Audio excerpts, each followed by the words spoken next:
Be up, guys. Be up, guys. Welcome to the stream. Yeah, major apologies. Really, sorry, it's so delayed this time. I should have been on here ages ago. Major apologies. I did obviously have other stuff I had to deal with. Unfortunately, I was also trying to see if there was any other news. I suppose I was delaying it in case there might have been other stuff to do with the bees. More sort of transfer news and stuff, but not really. Only this one behind me. I find it strange that we're sort of gone quiet with all these transfers. On me, there were so many players linked, and we were looking at. Since we were looking at so many players, now it seems to have gone a bit quiet. I mean, I think this was before it really. The transfer window really sort of opened, although once it did open, I mean, because obviously we don't actually before it did open, we did sign that player before it opened properly, Yannick Schuster. And then I thought, well, look, we're actually gearing towards the window opening properly, and we're going to really go all out to get a load of players and really build this squad. I mean, yes, we have actually got the 3 players in. I mean, yes, Callum Wilson, I wasn't so sure to begin with. Then I kind of thought, well, maybe it's a no-brainer. He is on a free. You know, it's not a be-all and end-all, because if it doesn't work out, we're not losing anything. Yes, obviously we're paying his wages and stuff, but at the end of the day, he hasn't cost us anything. So I was kind of happy in a way with that. I thought that was a new direction for us, rather than buying, players that need to be developed. We brought somebody in with loads of experience in the Premier League, and at one stage was getting a load of goals. Well, there's no saying he still can't, but he's 35, 36 now, and actually, no, is he? Actually, I think, yeah, he's 35, 36, something like that. But anyway, he's nearing the end of his career, really. But, we got him on a free. I think we could at least get 1 or 2 more good seasons out of this guy to get us some goals. Maybe, he's here. Yeah, I guess they said he's sort of back up to Thiago, I guess. But I don't know why he can't play with Thiago. I mean, we need the extra bit of attacking at the end. We need the extra goals, the threat up front, and he probably would bring that. I think he does bring that in a way, but well, we're saying if he's still. He hasn't been at his best level, or, at his day. I don't think he has, really. I know he's more a sub at West Ham, and I think he will always be. I think he'll be a sub, impact sub here. He was pretty much that at West Ham and other places sometimes. Never always played from the start. Had a full season because of injuries and so forth. But I think he will be that extra bit coming off the bench. And Jaden Anthony, of course, that other signing we got. So 3 signings. Also him, 26 still. He's still got a long way ahead of him. There's still at least quite a few more years with this guy to go. Was good at Burnley. I thought he was actually really good at Burnley. I thought he was doing really well. A team that went down, of course, struggled. But he shone in that club, in that team. So, for me, another good signing.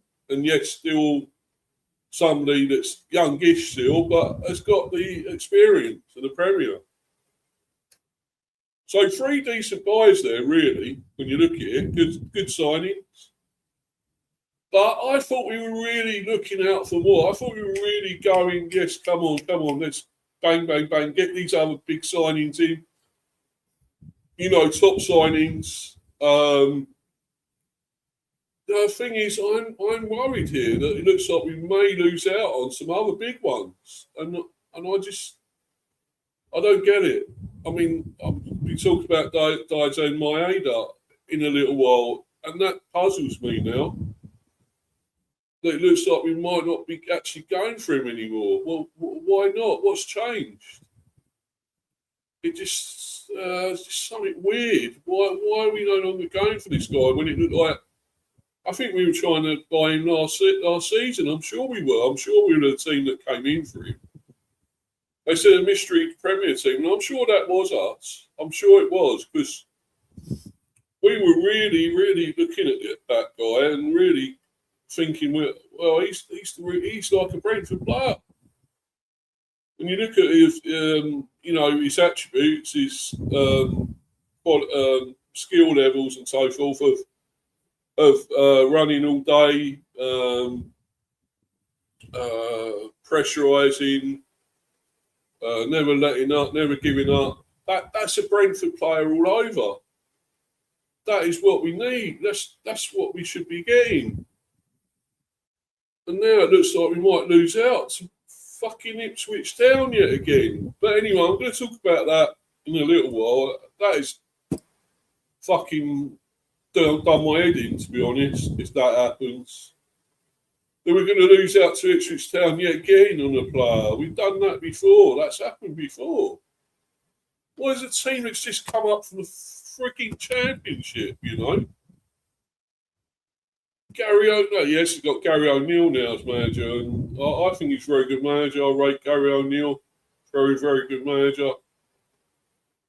But how the hell can they get this guy already? He's just, they've just come back up into the Premier. And we should be, we should be blitzing them and getting him ahead of them. So I just don't get it. It is so weird, guys. Why do we do this? Why are we like this? The only thing you could say is when they got players ahead of us that we tried to sign or look at. Yeah, it's definitely one. I remember in a midfielder. I can't think of his name at the moment. A Swedish guy. And we were trying to buy him, and they got him ahead of us. But we had the last laugh because we stayed in the Premier and they went down. Ipswich down. They went down. So we had the last laugh at the end of the day. They might have got that player ahead of us, but it didn't save them. It didn't save them, did it? No way. But anyway, let's move on, and we're going to talk about this guy I've got in the background here, is it Franculino?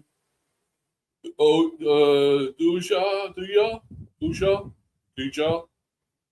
I don't even know how you pronounce that surname. It's Franculino Duja. So anyway, let's get into talking about him anyway. I've got other stuff, other things I want to talk about as well, but obviously this is the main one to discuss first.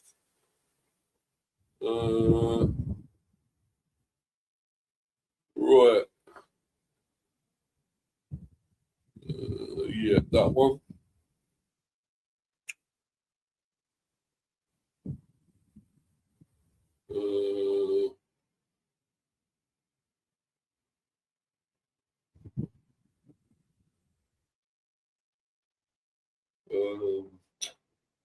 Hold on.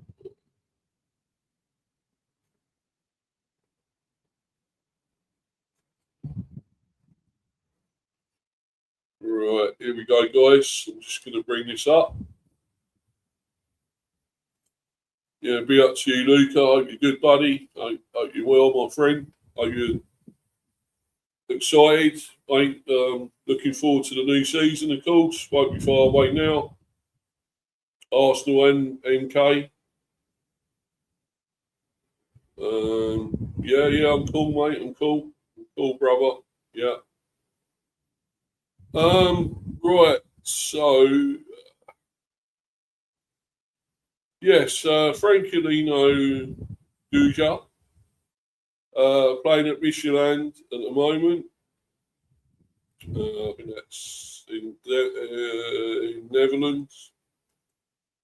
Michelin, yeah, the Netherlands, and only 22, of course, very young still, and the striker, another extra striker, which would be even better.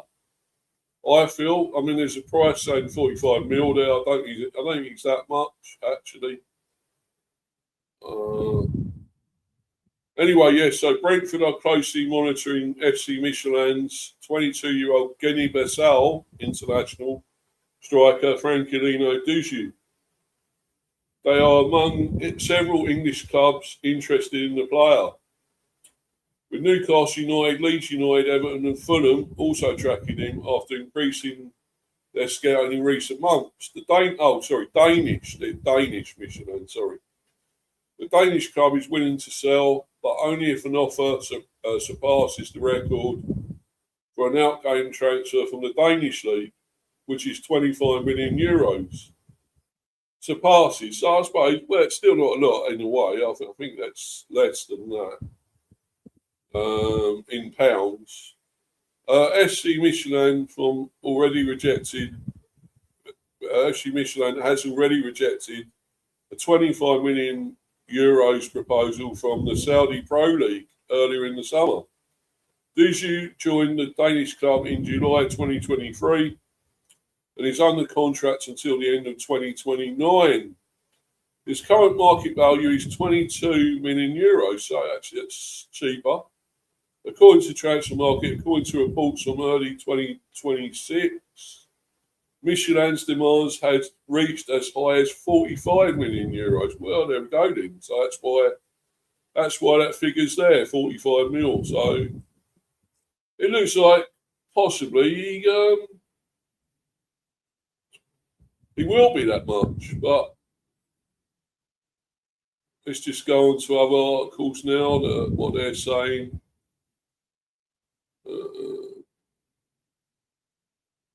Pretty much the same here on X.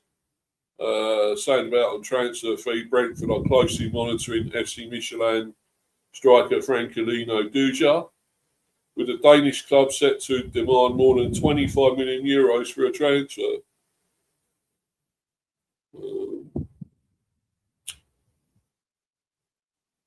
And also Facebook pretty much got the same thing as well. Newcastle United, Leeds United, Everton, Fulham and Brentford are all interested. So, of course, Newcastle also been added now. All interested in FC Michelin striker Franculino Duja. Michelin have already rejected a 25 million euros offer and will only consider a record-breaking fee for the 21-year-old. Duja is fully fit again after a knee injury and has scored 55 goals in 107 appearances for the Danish club. There he is there, obviously. But you see that Newcastle, Leeds, Fulham, Everton and us, of course, the Bees. So 5 clubs. Again, this would mean if we go in for him, it could be a bidding war, which I've got a feeling we won't want to do.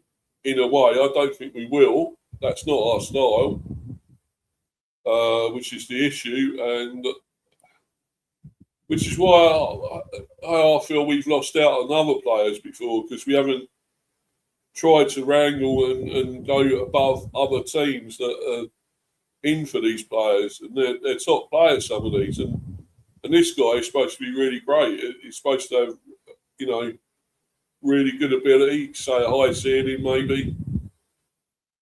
So why shouldn't we go all in for this guy? And so other clubs are after him. It's going to happen. This happens when there's a top player around, top player for sale.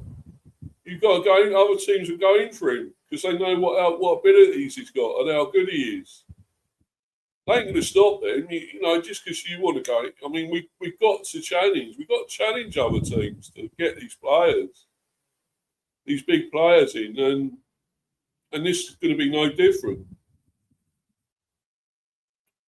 But let's get some opinions on the Griffin Park grapevine. That obviously, look, all mainly obviously the Bees fans. This is our sort of website for talking about players, discussing them if they're rumours or real, or they're going saying this is a weak rumour, which again it could be.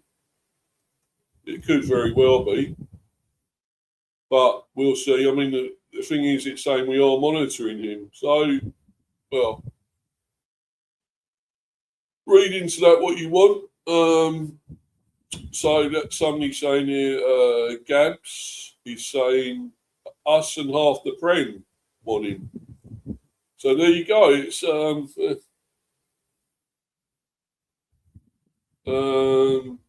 FJB looks brilliant to me. Would be great if we could sign, if we could get him. Can't see it with Thiago. This is Chris Smith, 992. Can't see it with Thiago, Furo, and Wilson on the books. Doesn't look like he plays out wide that much either. Not to say he can't, but would presume we sign someone a bit more experienced out there. Well, yeah.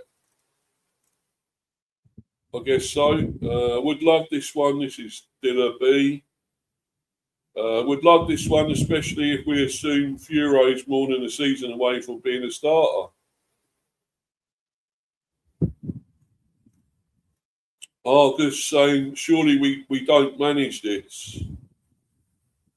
I watched him in horror for 3 seasons now. He's comfortably the best player the league has seen in the last 5 years.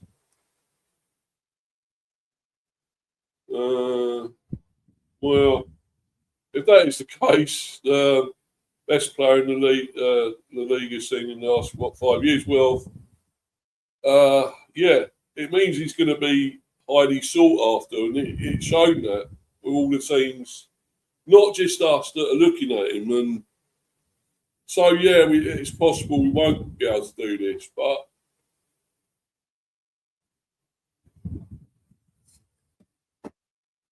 I'm always going to hold out hope that maybe we can do something, pull the rabbit out of the hat or something. But so long lost B replying to Argus. Surely we don't manage this. I've watched him in horror for 3 seasons now. He's comfortably the best player in the league. Has been in the last 5 years. So long lost B replies, we're overdue. Benham's ownership in the past providing some benefit. Time for us to get our due juice.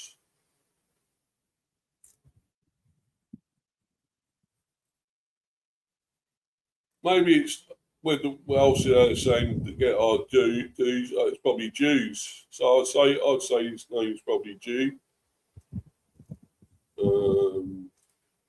Franculino Jew, I would say actually his name. I think that is it. Can't believe I didn't double down and say we're overdue. Yeah, so his name is Jew. He's Jew, yeah. That's long lost B again. And this really wasn't worth fighting in autocorrect to post.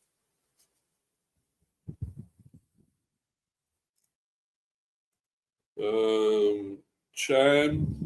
I think that's Chan. Yeah, very good player, but did have a serious injury. Osario from FCM is also a good shout. Gaz 5416 replying to Chris Smith 992. Can't see it with Thiago, Furo and Wilson on the books. Doesn't look like he plays out wide that much either. Not to say that he can't, but we'd presume we signed someone a bit more experienced out there. So the reply is Furo really a consideration this year after this year for ruling out potential targets? No. Chris Smith replying back to that. Spent a fair amount of money on him, even if we loaned him out. I'd imagine this sort of signing would be succession planning for Thiago rather than adding depth to the squad. Yeah, so all the opinions there, that's all of them. Well, it could be a good one if it happens. I mean, not holding out any hope with loads of other teams are after him. I don't know if we could. But if we somehow pull this one out the bag, I mean, this would be incredible, you know. He looks a very good player, you know. And there is another article here, obviously, about it. Prem clubs queuing up for June.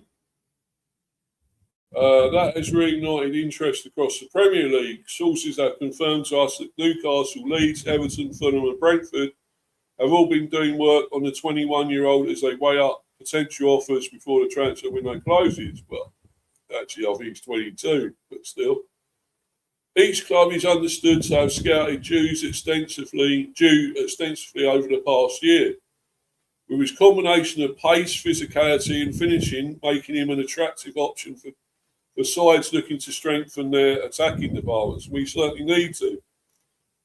For their part, Michelin remain relaxed over the situation. Any club hoping to prize one of Denmark's brightest stars away from Herning will have to make history by lodging the biggest transfer fee Danish club football has ever received. Meanwhile, as revealed earlier, Leeds are also in the 7-club race to sign. Don't worry about that one because not talking about that. Yeah, not talking about that. So anyway, yeah. So it looks like it's going to be a big one. We need to put a big lot of money down, a big lot of dough on the table for this to happen, I think. So maybe not, but you never know. You just never know. You never know with these things. If we can somehow do this, you know, bang, bang, he's there. We get big money, big fee down. I mean, we seem to have money. We do have the money. Do we want to do this? Do we really want this player? It sounds like, to me, he'd be fucking amazing for us. You know, one of the brightest stars apparently in Danish football, in the Danish league. You know, it's surely we got to put out all the stops and get this player in. But we will see. We will see, guys. I mean, but let's get on to this. Well, as I say, I'll be monitoring this and hopefully we'll see what happens. He may come, he may not, but we'll find out soon enough, I'm sure. But let's move on to this because this is the thing that sort of knocks me a bit now. Basically, yes, we talked about Daisen Maeda. And this is what, obviously, this is before I get into the Ipswich situation that possibly they're gonna buy him, basically, or nearly have bought him. So we were obviously our opinions, our fans' opinions. Maeda in, Sharda out. Your Brentford squad tweets. Right, so this is our opinions. We asked you to pick one player who you would like to move on this summer and one realistic target you want Brentford to bring in before the transfer window shuts. Well, here we go. Here are some of your suggestions, Rob. I thought we were lacking. In effective firepower up front last season. Callum Wilson is a good addition, albeit a bit of a sticking plaster. Will Lancashire would be a great addition, and in the mould of our better recruiting model. For me, Dango Watara has been a disappointment, and I can't see him being any better this season. I thought he's done all right, actually, Dango Watara. First season, don't forget, he may do better, he may come good and do even better this season, you know. I hope I'm wrong, but I'd like to see us get as much money back as we can, but can't see it. No. Give him another season, you know. We've got to give him a chance. It was his first season, of course, so... He done all right though. Was it 7, 8? I think it was 7 or 8 goals. I think he got. Nick, I think it's time for Kevin Sharder to be cashed in on, and I do as well. I totally agree with it. On his day, he can be brilliant, but as seen in the second half of last season, he was pretty anonymous. True, like 100%. And watching him live, he seemed to have a bit of a poor attitude by not appearing to give his all for the team. He's amazing in the air, and he's one of the quickest in the Premier League. Unless the summer gives him a wake-up call, then maybe it's time to cash in on him. I'd love to see Dizan Maeda. Yeah, so would I. I've Celtic, if Ipswich don't beat us to him, which it looks like they might, though. It looks like it. His work rate epitomises what Brentford are about. Yeah, I totally agree. And he would be a great asset. Otherwise, and I may be dreaming a bit here, Martin Hjelmland would add some steel to the midfield and is a potential future captain. If not, I guess we can make do with Mo Salah. Yeah, I think you are dreaming again there, mate. Who I hear is after a new club.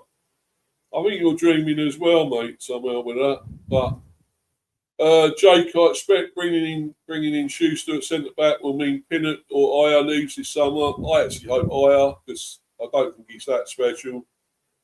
I really don't.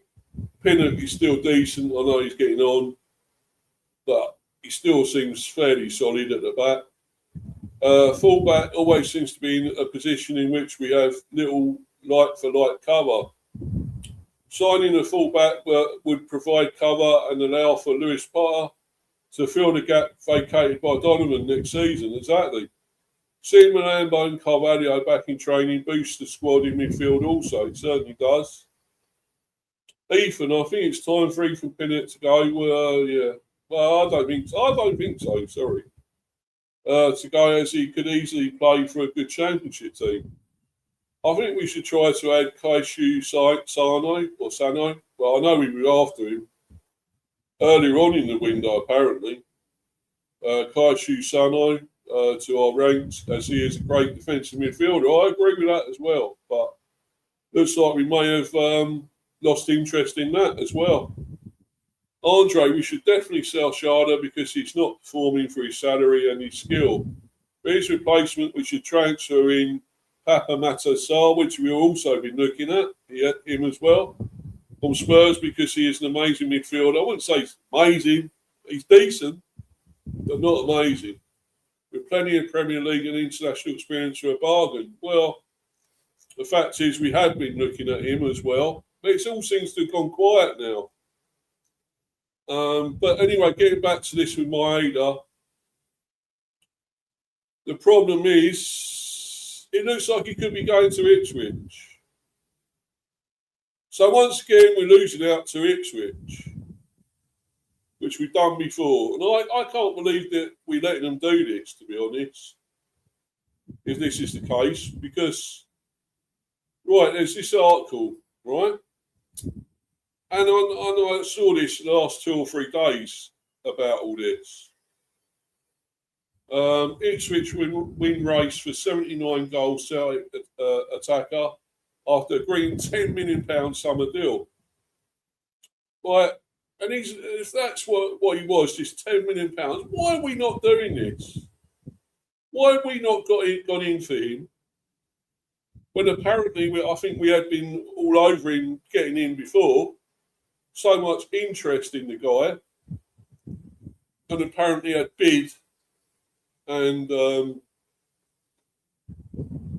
of course he stayed at Celtic. But now it's like this fucking Ipswich, right? It just come up into the bloody Premier, yet again, like he did last time. Of course, under McKenna at the time, now they're under O'Neill. They're going to nick another player away from us that we almost got. And why now are we suddenly decided we're not going to try and go after him? Because he's actually not that much money either. I just wonder about us sometimes. I think we're sort of moving towards doing something great, and then we go backwards once again. It's fucking stupid. I really do not understand us sometimes. I really don't. I'll just read some of these comments. Luca again. MK Don's watching them friendly now. Oh, right. Playing the friendly, are they? Oh. Bloody losing. Oh, right. Oh, dear, mate. Well, it's only a friendly, isn't it? It doesn't matter. It's not the real thing yet. So, see what happens. Yeah, but I just... Yeah, this bloody annoys me, though, guys. You know, we should be going and getting him. We've been after him before. So why now we suddenly decide to drop out of it? Because we're not even challenging Ipswich to this one. We're letting them do it. And it looks like it's pretty much done. And I just got, okay, it's nothing confirmed yet. It's no actual confirmation. But I'll just read this and I'll carry on after that.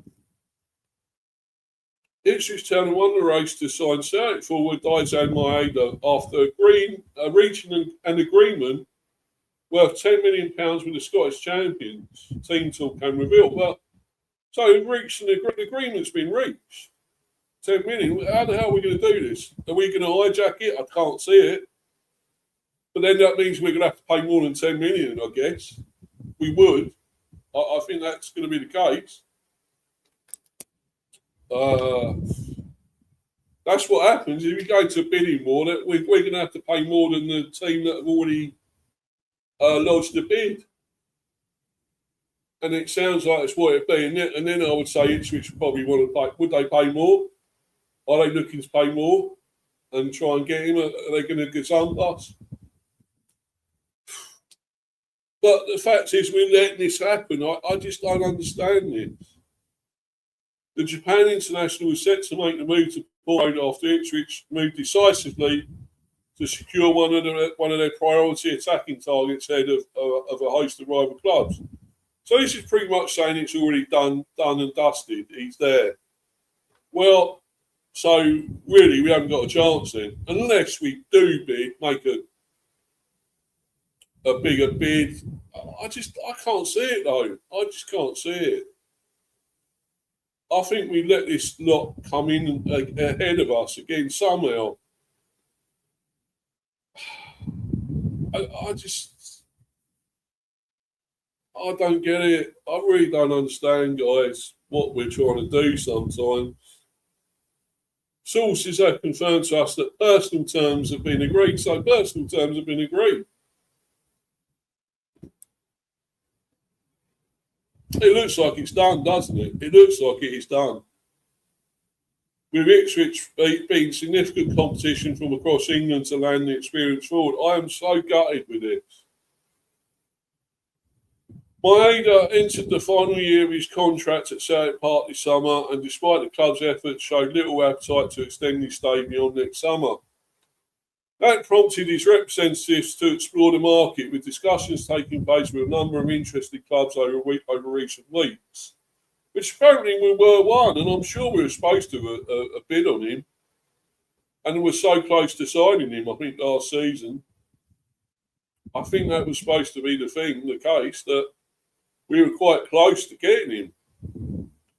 But it's just the fact that he decided to stay at Celtic in the end. So,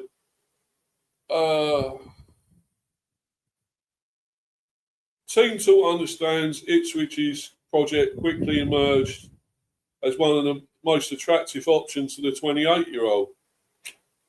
He was impressed by the club's ambitions and the opportunity to continue playing in English football. The newly promoted side have now agreed an overall package worth $10 million with Celtic to bring an end to Maeda's 3.5-year spell in Glasgow, with the attacker having scored 79 goals in 212 games for the club. Since arriving from Yokohama F. Marinos in 2022, the Japan international has established himself as one of Celtic's most important attacking players. Thanks to his pace, relentless work rate, and versatility across the front line. His impending departure attracted widespread interest. Ipswich beat out rivals to secure Maeda deal. We understand that Premier League and Championship clubs all monitored Maeda's situation during the summer. Hull City, Fulham, Burnley, Birmingham City and Wrexham were among the clubs to express interest. Yes, we were. We were definitely in it as well. It doesn't say there, but we were. I know for a fact we were. We're among the clubs to express interest. Yeah. While further inquiries arrived from elsewhere as it became increasingly clear the forward would be available, or could be available, sorry. However, Ipswich moved quickest to turn their interest into concrete negotiations and have now won the race. Maeda becomes the latest addition to what has already been a busy summer of attacking recruitment at Portman Road. Ipswich have already strengthened their front line with the arrival of Emerson from Toulouse, while Leicester City winger Abdul Fatawu is also closing in on a move after the club agreed a deal worth around $20 million. The additions underline the club's commitment to back new boss Gary O'Neill and give him a side with greater depth and quality in the final third, as Ipswich prepare for the challenges of the new campaign. Yeah, but the thing is, they've done all this before. It didn't help them before, did it? Buying all these players in, getting, that's what happened last time they come up. And as I say, they gazumped us to a player we were after, and they got in and hijacked him ahead of us, away from us. So there we go. But it didn't save them. It didn't save them. Will it this time? Who knows? But probably with Maeda there, gives them a better chance, that's for sure.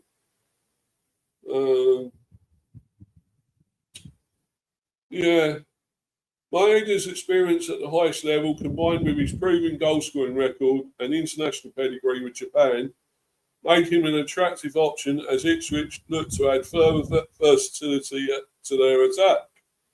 We understand the transfer is now in its final stages, with the formalities remaining before Maeda completes his switch to Suffolk. There we go. Well, we've got to do something then. And this, well, I can't see us being able to do it now. I think it's too late. But anyway, for Celtic, the move allows the club to generate a substantial fee for a player who would otherwise have entered the final months of his contract, while Ipswich believe they have secured one of the most experienced and dynamic forwards available in the market this summer. So there we go. That is it, isn't it? But we've lost out. We're losing out again to Ipswich. To frigging Ipswich. Once again. I'm so annoyed, guys. I'm so gutted. Big up to you, Steph. Hope you're well, my friend. Thanks for coming in. Big up, Steve. Yeah, big up to you. And great to see you in here once again. Steph, yeah. I'm sort of on a rant a little bit now regarding the transfer window. A little bit in rant mode again. Because it looks like we lost out on a really good player that we were really looking to get at one stage. Really, it's Daiso Maeda. And it just annoys me why we've not really ramped it up and gone in for him. And, I think it's too late. Unless we can somehow get some Ipswich here, hijack him. But I just don't know. I don't think it will. I don't think it can happen now. I mean, that deal's gone too far now. And, just a few formalities. So it's not going to be long before he's announced there, I think. So we have lost out once again to Ipswich. That's a real low blow, real kick in the, what. And it's not good enough.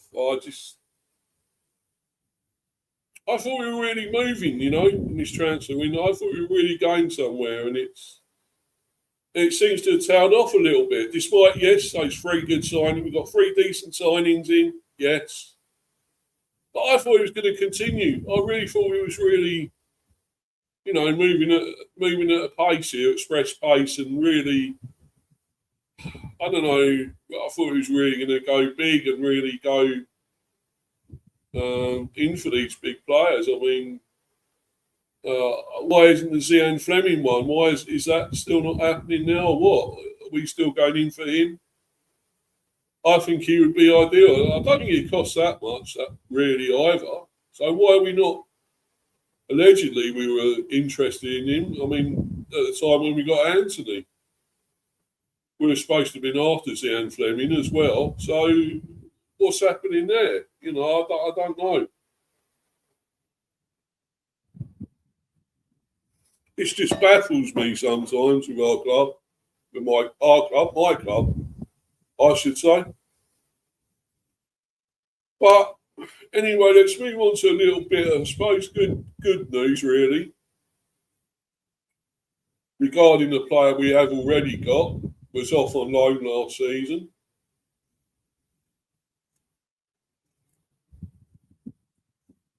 And that's this guy,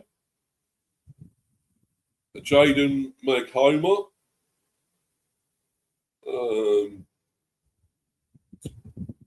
He's back, obviously back from his loan. Was obviously at Rangers. McHomer, I've come back from Rangers loan at a different player. Jaden McHomer discusses return to Brentford after his loan spell at Rangers. The pressure of playing for the Scottish club, the demands of pre-season in Portugal, and his ambition to cement himself in Keith Andrews' squad ahead of the 26-27 Premier League campaign, which is good news. I think we would be very good for the squad, and maybe that's why we're not doing it extra business. Maybe we feel we got enough now. I hope it's not the case.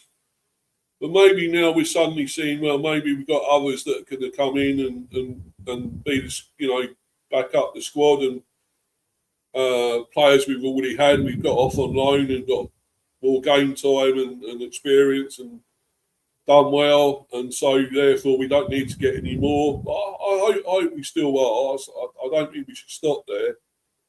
I still think our defence needs to be shored up more at the back. Definitely another left back. We do need that, no doubt, and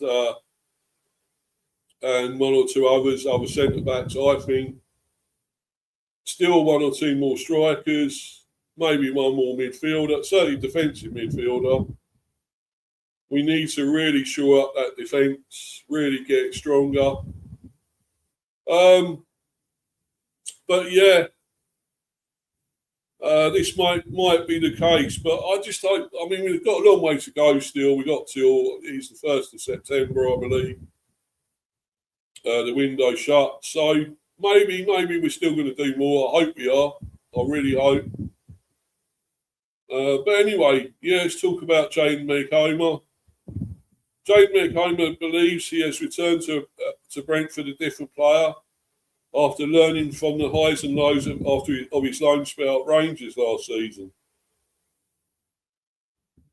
The defender spent the 2025-26 campaign in Scotland, where he gained valuable experience in both the Scottish top flight and Europa League.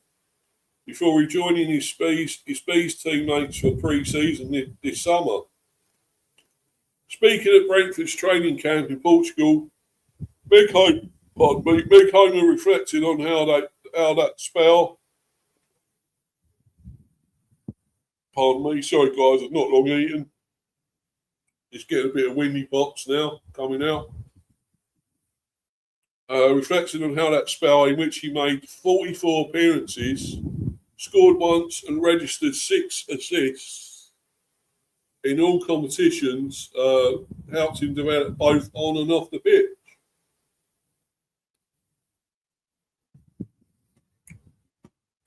It was an experience, to be honest with you, said the left back.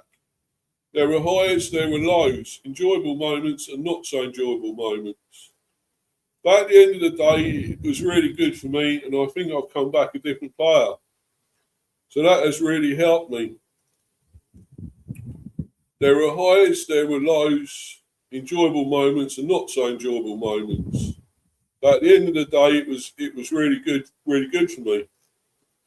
Mick Homer explained that one of the biggest lessons from his time at Rangers was learning to handle a different kind of pressure at one of Scottish football's most decorated clubs.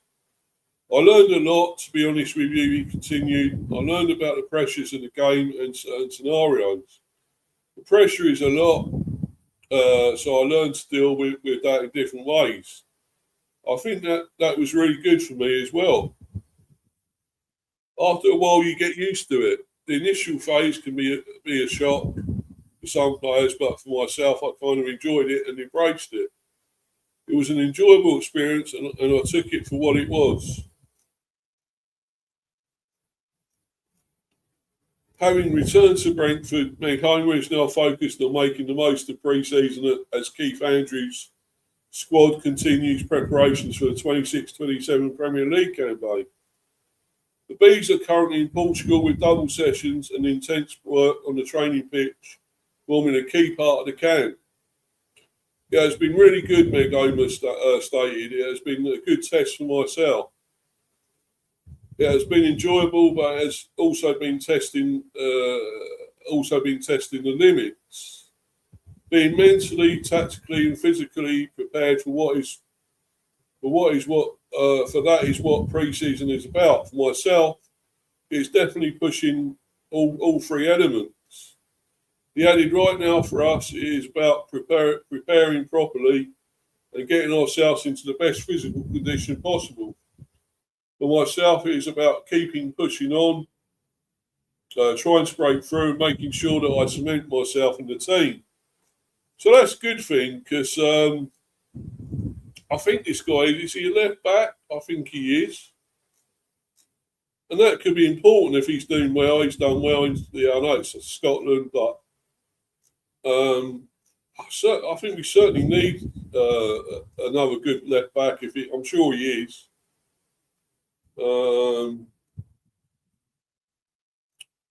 So yeah, I think this could be important that if he does well and comes back well, and we can get him playing then. He hasn't played many games for us, to be honest. So it would be great. It would be incredible if we could do that.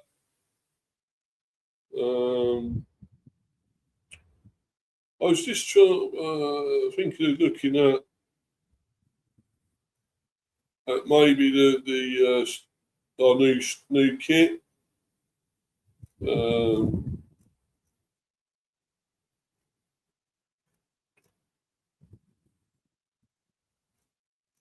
Obviously, you can read all this on our website. Go to this website. There's plenty about it. We did win the other day against Wimbledon, 15th. We played them. Behind closed doors friendly. We won 3-2 against Wimbledon. There. Anthony on target as Bees win behind closed doors friendly. So yes, Jane Anthony scoring.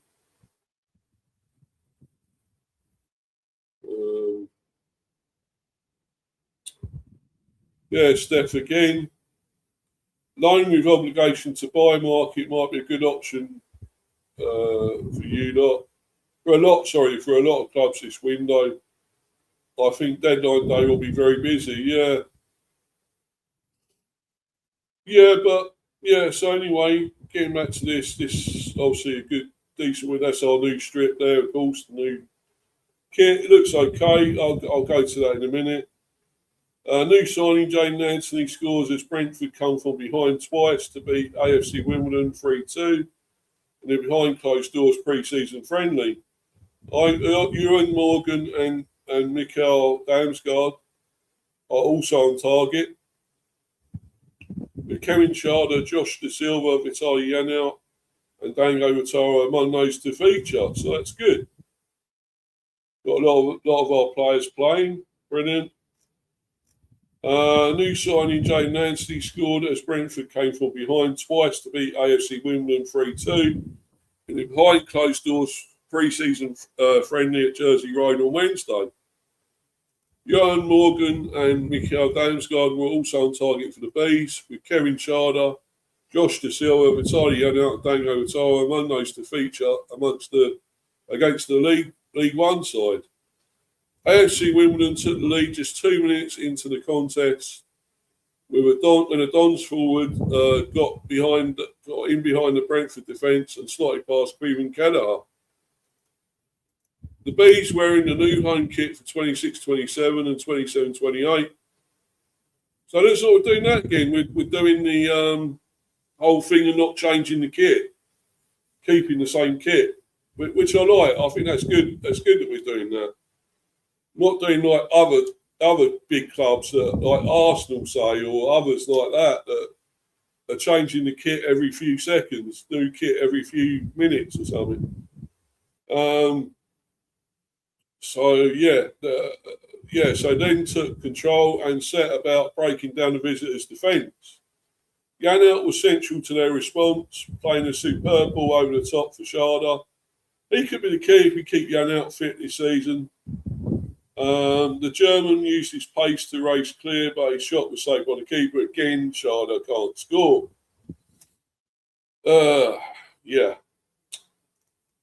De Silva was also heavily involved during the opening 15 minutes. He threaded a clever pass through to Brentford B striker Morgan just outside the 6-yard box, but the Wimbledon keeper made another solid start. If we can keep De Silva fit, he can stay fit this season, that would be incredible. Because he's still a very good player. He really is. The Dons #1 denied the hosts again after De Silva won a free kick. Just outside the penalty area, De Silva laid the set piece off to Yanelt, whose well-struck effort forced the keeper to tip the ball wide. Brentford equalised 5 minutes before half-time. Gustavo Nunez did superbly to ride a couple of tackles. That's a good job he's getting games now, Gustavo Nunez. A couple of tackles down the left before squaring for Morgan at the far post. The Welshman, who scored 3 goals on loan at Shrewsbury Town in Sky Bet League 2 during the second half of last season, tapped home. Obviously, photos of the game. Sharda, of course, and De Silva. And a lot of the others. Collins and all that there. Jensen. Looks like he may still be here, staying after all, Jensen. After all that transfer talk at one stage, he may be off, but looks like he may stay, which would be good. Be amazing. Dango Watara. Damsgaard scoring his goal there. Not sure who that is exactly. Wimbledon restored their lead 5 minutes after the restart. Ellery Balcom initially produced a stunning save. I'm glad he's still here, Ellery Balcom. I rate him, very good young keeper. He might step up this season and play more, who knows? Produced a stunning save to tip an effort over the crossbar, but Brentford couldn't deal with the resulting corner. The ball was headed across goal twice before being scrambled over the line. Anthony then brought the ball down brilliantly and squared for Kaya Furo, whose shot was blocked by the goalkeeper, although the assistant ref had already raised his flag. And it's good that Furo's playing. He's getting in some minutes and whatever, although he's going off on loan, I think, maybe Furo this season. 2 minutes later, Furo went even closer to an equaliser. The forward collected the ball just outside the penalty area before seeing his shot crash off the crossbar, bounce down onto the goal line and stay out. Very unlucky. Furo continued to look sharp and fired narrowly past the post midway through the second half, as he caused problems for the Wimbledon defence.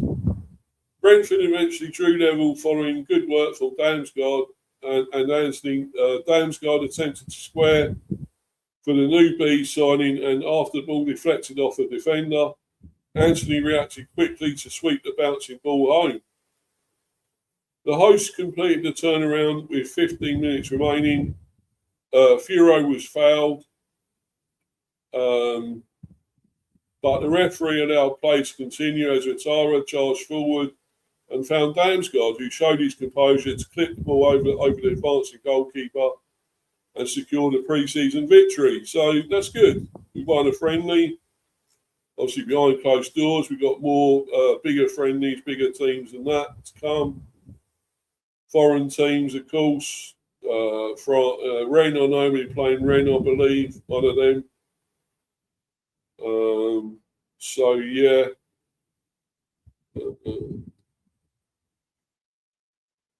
Yeah, kit has nice bit of bumblebee, yeah. Yellow and black in it, yeah, I know. Thanks, Steph. Yeah, he's good, isn't it? Is the yellow a new colour? Well, kind of. I just think it's something we've added to it, I suppose. I don't know, I guess so. It looks pretty cool, I suppose.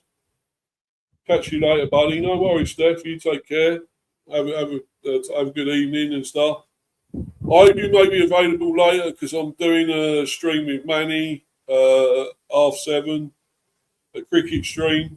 You might interest you. So I'm doing also a cricket stream. So if you are around and available, it'd be great to see you in the live chat.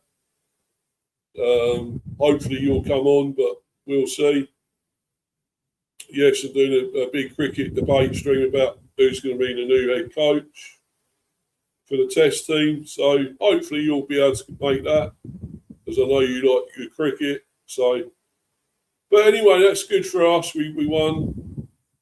And it gives players more match fitness, of course. That's what this is about. It's not about winning or whatever. It's about getting more match fitness and being ready for the new season. So I just want to get to the kit. Yeah, so that's this.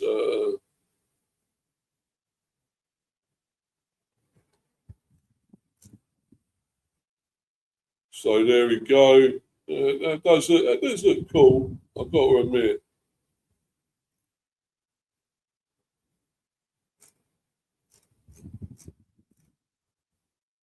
So this is saying always together. So that's when I think the yellow bit comes in as well. With this thing, always together. That's been put into it. All in the details. Always together. Brentford FC reveal new home kit for 26-27 and 27-28. Continuing the club's commitment to affordability and sustainability through another 2-year rollover. Well done, Bees. That's good. I'm really glad we do this. That we're not just looking to make money. It's not greed. It's not whatever. It's affordability and so forth. Brentford has launched the club's new home kit in collaboration with official kit partner Joma Sport SA, featuring new principal and front of shirt partner Indeed for the first time. Yes, indeed, you could say. Available online now and in the Hive Superstore, Brentford's new home kit combines our iconic red and white stripes with striking honey yellow detailed on the collar, cuffs, side panels, and around the crest and partner logos. Alongside its contemporary design, the shirt includes a subtle nod to our history, with beehive detailing on the back of the neck, inspired by the old quadrant crest, the old quadrant crest. For the first time, the home shirt proudly features the logo of Indeed at its centre, marking the start of the club's new principal and front of shirt partnership. This is in addition to their training wear partner branding, further uniting Brentford and Indeed in a shared commitment to intelligent recruitment and the development of talent at every level. Yes, it's all in the details. There we go. Resistant and comfortable seams, ensuring greater durability without compromising freedom of movement. Striking honey yellow detail on the collar, cuffs, side panels, and around the crest and partner logos. Made from recycled polyester, created from repurposed PET plastic bottles. The shirt is lightweight, durable, and built to perform at the highest level. Indeed, on the new front of shirt partner, Kazoo continues as sleeve partner. And so there we go, shot the range there. Let's get shirts, shorts, socks, jackets, whatever. On the arm, Brentford will once again bear the logo of Kazoo, a partnership which continues into 26-27, following a successful first season as official sleeve partner in 25-26. The full kit is complete with black shorts featuring matching honey yellow detailing, while the socks continue the same design theme and feature embroidered 1889 branding, marking the year the club was founded. The launch campaign follows some of our fans and players from the club's men's and women's teams on journeys to GTEC Community Stadium, celebrating the connections that bring our community together on match days. As part of the club's commitment to affordability and sustainability, the new home kit will remain in use for 2 seasons, as we've done before, through to the end of the 27-28 campaign. This approach builds on our long-standing kit rollover strategy, which has seen various home, away and third kits retained for 2-year cycles in recent seasons. Replica and authentic shirts are once again available for fans to purchase.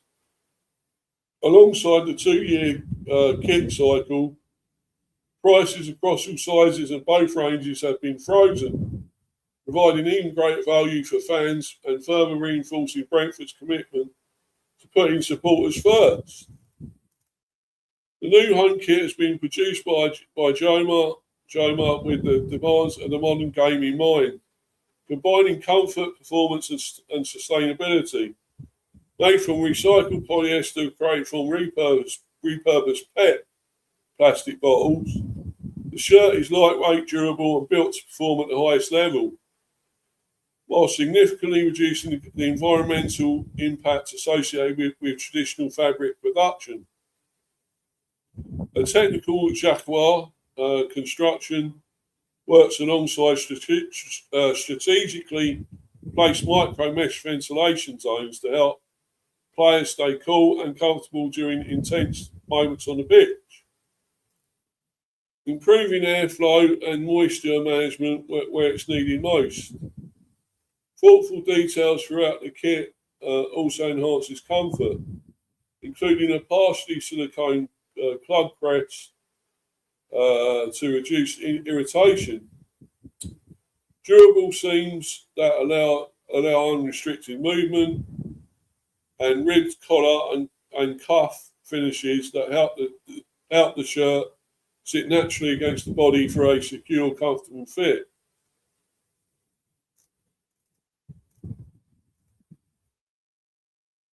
So yeah, brilliant. That is excellent. I may get it but I might get it probably when the price goes down. It's a bit much at the moment, probably. Talking, what, 60 odd, 70 odd quid nearly. So I probably will get it when the price goes down. It's a nice shirt. I don't get the whole kit. I just get mainly the shirt. So I possibly will get it, as I say, later on when the price. I mean, look, we got it for 2 years, so 2 seasons. So, well, there's plenty of chance to get it, isn't there? So, anyway, I'm going to go now, guys. I'm going to bounce. I've got another stream at 7:30. So I want to get something to eat before then. Thanks to everyone that's been watching, people in the live chat, of course, who've been there. Luca and Steph, mainly. Thanks to people who've been watching live or on playback. Please tune in for 7:30, the cricket stream. A special debate one about who's going to be the new head coach with Manny Fangadurai. Will be my guest there again to chat about that. Loads more to come. I've got more of these transfer streams. Hopefully, at some stage, when hopefully we might be getting another 1 or 2 players. We'll see what happens with this guy, Franculino G. We'll see what happens with him if we bid for him or not. Who knows? And see what happens with any other players that we spoke. I've chatted about, obviously. So anyway, guys, I'm going to bounce. Thanks for everyone that's been watching. Follow me on Insta at Mr. B for Life 182 and Discord Steve the B. On there, also subscribe to Mr. B Hive Football Chat. Please keep smashing those likes. Keep subbing, guys. It's much appreciated, especially if you're new. Look, I have lost 1 sub. I don't know why it's happened, but it seems to happen now. But I had 240. I'm now down to 239. But again, I won't lose any sleep over it. It happens. I don't know why people are not wanting to stay and listen to this content and check out the work I do. It's important. I think it's really good. I will still say I'm not the best host around. I'm not incredible. But I do put out a lot of content, and a lot of it is important regarding the club and other things in football and other like cricket even as well. I do a lot of stuff, and if you're not really interested in my channel, please don't sub. Because when you sub, if you leave, it's not great because I feel, why is nobody enjoying what I'm doing? But I will continue with it anyway. Regardless of subs or not, if subs go down again, I'm still going to carry on. I love doing this channel. I love doing these streams. For me, it's great. I enjoy it all. And it's not the be-all and end-all subs for me, to be honest, but there we go. It is still a bonus, though, when you get these people subbing to you. You feel you've won. You've got other people on board enjoying what you're doing, But anyway, I'm going to bounce. Please, please, please keep supporting me. It's always much appreciated. I'm going to get myself out of here. Until later, 7:30. See you all then, hopefully. Cheers, guys. Bye. Bye for now.